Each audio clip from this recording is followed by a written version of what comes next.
Let's try to recruit Black Lightning one more time. This is Justice League of America, issue number 174.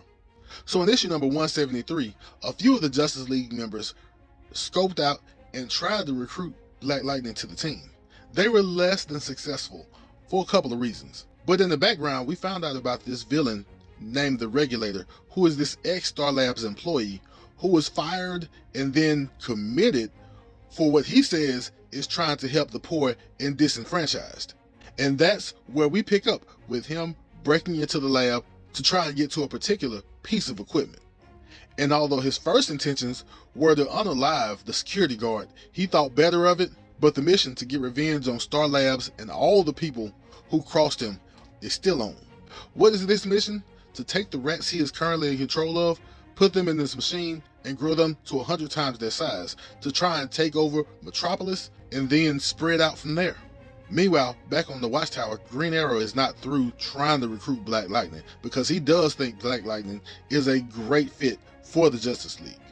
And so he takes Zatanna and Elongated Man, who was essentially on Firewatch, back down to Earth to try round 2 of recruiting Black Lightning.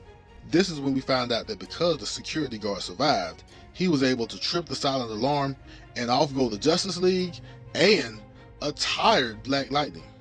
But when they get there, they find hundreds of overgrown monsters that used to be rats, and they need reinforcements. Which brings me to my question: why is Superman on Firewatch? Back to our story, Black Lightning shows up to back up the rest of the Justice League members, and although I gave Superman a hard time in the last issue, maybe Black Lightning isn't a great team player, because while they're putting together a plan, Black Lightning jumps into action. And while the Regulator's helmet doesn't allow him to control humans like he does vermin, it does allow him to create a whole lot of pain. Pain that Black Lightning just had to suck up until he could work his way through it and deliver a powerful headbutt. There's also a discussion between the Vermin and Black Lightning on where he stands on race and the Justice League and how society looks down on them. And Black Lightning lets him know that no matter what his intents are, his actions are hurting the very people he claims to be trying to save. And apparently this lesson knocks the Regulator off his feet, because down goes the Regulator. And yes, there's still the matter of the hundreds of oversized rats, but Diana and Zatanna figure out a plan to get rid of them.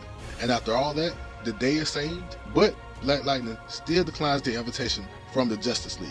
No hard feelings, he just has work he needs to do on the streets of Metropolis in Suicide Slums.